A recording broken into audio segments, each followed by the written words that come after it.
Hello everyone, I am Shefali, your business studies teacher. I welcome you all in your business studies class. Today I am going to talk about articles of association. इसके बारे में हमने basic discussion पहले किया था कि ये एक इम्पॉर्टेंट डॉक्यूमेंट है जो आपको कंपनी के रजिस्ट्रेशन के टाइम बनाना पड़ता है। तो आज हम डिटेल में बात करेंगे इसके कंटेंट्स की कि आर्टिकल ऑफ एसोसिएशन को जब आप बनाओगे कंपनी को रजिस्टर करवाने से पहले तो आप इसमें क्या क्या बातें लिखोगे, क्या इसके कंटेंट रहेंगे। तो फर्स्टली तो it is a very important document, ये हमें क्लियर है।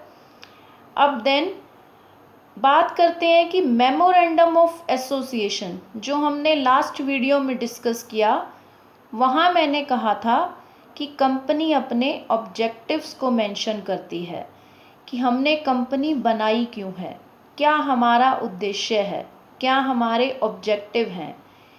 अब ये जो आर्टिकल ऑफ एसोसिएशन है इसमें आप मेंशन करते हो रूल्स कि जो आप काम करोगे, आपकी जो इंटरनल मैनेजमेंट होगी उसको काम करने के लिए किन रूल्स को फॉलो करना है, उन रूल्स की बात की जाती है आर्टिकल ऑफ एसोसिएशन में।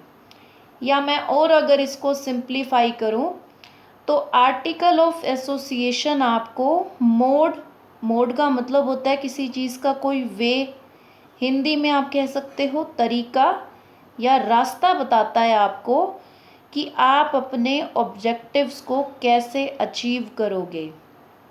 ठीक है, आपने जो मेमोरेंडम ऑफ एसोसिएशन में ऑब्जेक्टिव मेंशन किए उन्हें अचीव करने का जो तरीका आपको बताएगा वो बताएगा आर्टिकल ऑफ एसोसिएशन।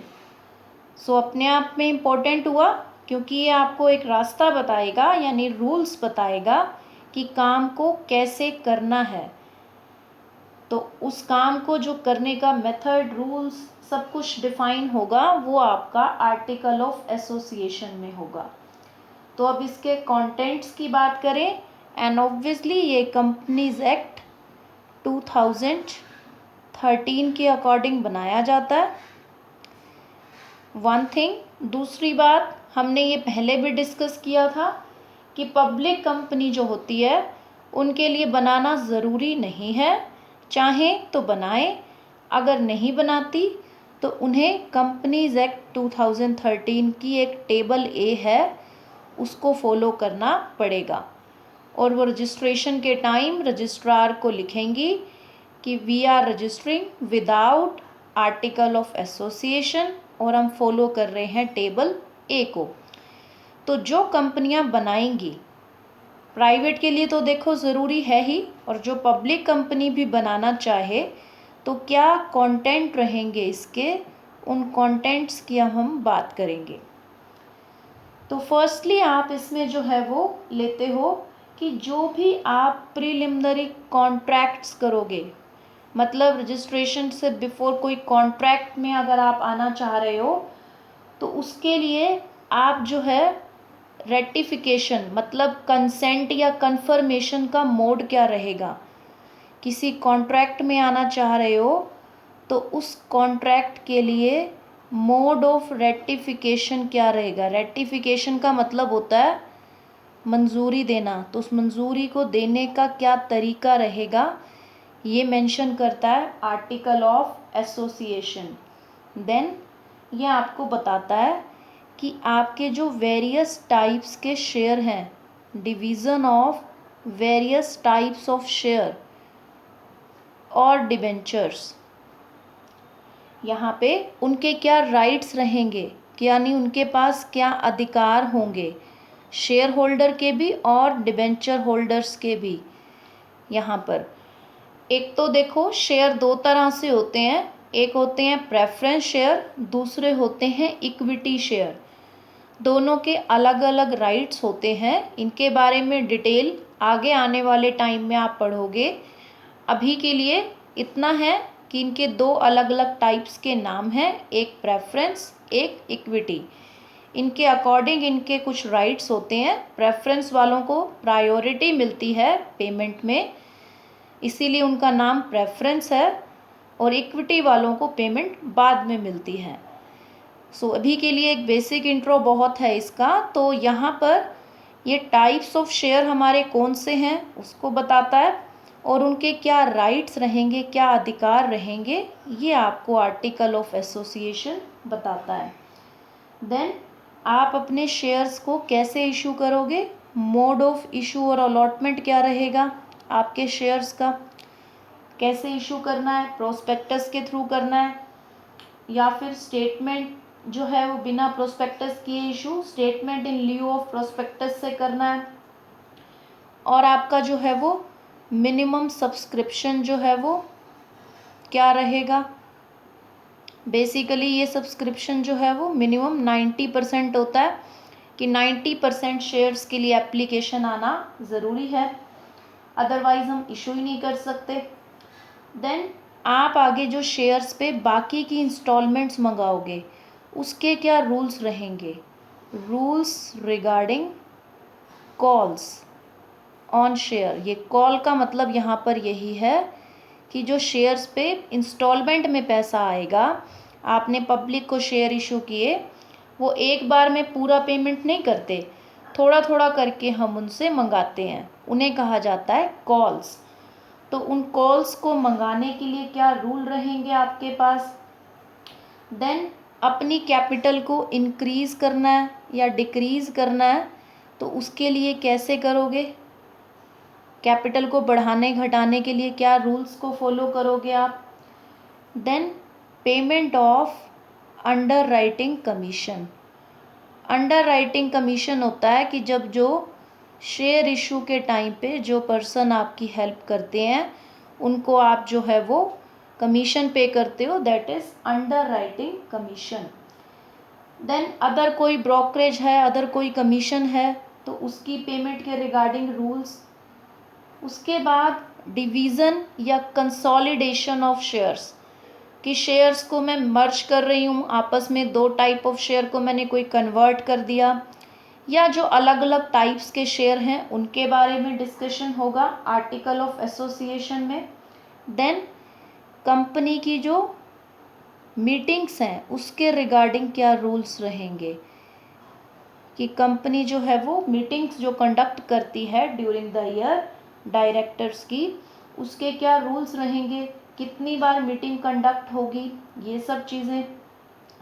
देन आप जो देखो अकाउंट्स वगैरह मेंटेन करोगे कि आपने खर्चे कितने किए, कितनी एसेट्स हैं, तो ये जो आपने बुक्स मेंटेन करोगे अपनी, जो मेन आपके डॉक्यूमेंट्स होंगे, उसको चेक करने के लिए कि वो आप सही कर रहे हो या नहीं, एक पर्सन आप अपॉइंट करते हो जिसको आप कहते हो ऑडिटर। तो ऑडिटर को अपॉइंट करने के लिए क्या रूल्स रहेंगे वो भी आप यहाँ डिस्कस करोगे आर्टिकल ऑफ एसोसिएशन में। मैनेजर्स को अपॉइंट करना है, उसके रिगार्डिंग क्या रूल्स रहेंगे। उसके बाद कंपनी अपनी जो कॉमन सील है या उसकी जो स्टैम्प है उसका यूज़ कैसे करेगी, उसके नीचे डायरेक्टर्स के साइन होने चाहिए जब स्टैम्प लगाए कंपनी। देन आपकी जो बुक्स हैं यानी जो अकाउंट्स हैं आपके, उनको मेंटेन करने के रिगार्डिंग रूल्स, कैसे मेंटेन करना है, और आपके जो प्रॉफिट्स हैं उनका आप क्या यूज़ करोगे, यानी प्रॉफिट सारा बांट दोगे अपने शेयर होल्डर्स को, या उसको बिज़नेस में वापस इन्वेस्ट करोगे, या फिर अपने प्रॉफिट में जो आपका पैसा है उसके बदले शेयर होल्डर्स को बोनस के रूप में शेयर्स दे दोगे। बोनस मिलता है ना एक्स्ट्रा प्रॉफिट से कुछ, तो वहाँ आप जो है उन्हें बोनस यानी नए शेयर्स इशू कर दोगे भी, जिसके पास 10 शेयर हैं उसको एक और शेयर आपने दे दिया। कहाँ से दिया? जो प्रॉफिट आपको मिल रहे हैं, हो रहे हैं बिजनेस में। उसके बाद अगर कोई इंसान शेयर के ऊपर कॉल्स वगैरह पे नहीं कर रहा प्रॉपर, तो उसके शेयर्स को हम कर लेते हैं जब्त, कि हमने उसको कहा भाई वापस कर दो, आप तो पे ही नहीं कर रहे हो, तो उसको बोला जाता है इंग्लिश में फॉरफिट या फॉरफीचर ऑफ शेयर्स, कि शेयर्स को फॉरफिट करना। तो आपने कब फॉरफिट करना है और फिर उस शेयर को आगे रीइशू करना है या नहीं, ये सारी चीज़ें हम जो है वो आर्टिकल ऑफ एसोसिएशन में करोगे आप। देन आपके जो हैं वो वोटिंग राइट्स क्या रहेंगे मेंबर्स के, उनके बारे में बात करोगे कि मेंबर्स के क्या वोटिंग राइट्स हैं, किसको कितना वोट का जैसे राइट है। उसके बाद लोन लेने की जो पावर है वो कितनी रहेगी आपकी, बोर्ड ऑफ डायरेक्टर्स की क्या पावर्स हैं, ये सारी जो है वो डिस्कशन हमने करनी है आर्टिकल ऑफ एसोसिएशन में। और आप जो शेयर्स के ऊपर डिविडेंड डिक्लेयर करते हो, डिविडेंड को हिंदी में बोला जाता है लाभांश, कि जो आपको प्रॉफिट होता है उस प्रॉफिट में से जो अंश मतलब हिस्सा आप अपने शेयर होल्डर्स को देते हो, उसे इंग्लिश में बोलते हैं डिविडेंड। तो वो डिविडेंड कितना डिक्लेयर करना है उसके रिगार्डिंग रूल्स, क्योंकि कुछ प्रॉफिट रखना भी पड़ेगा आपको ताकि आगे बिजनेस में इन्वेस्ट कर सको आप। कोई रिजर्व आपने मेंटेन करना है, वही जो हम कह रहे हैं कि प्रॉफिट को अलग से हमने सेव करके रख लिया कि फ्यूचर में काम आएगा हमारे।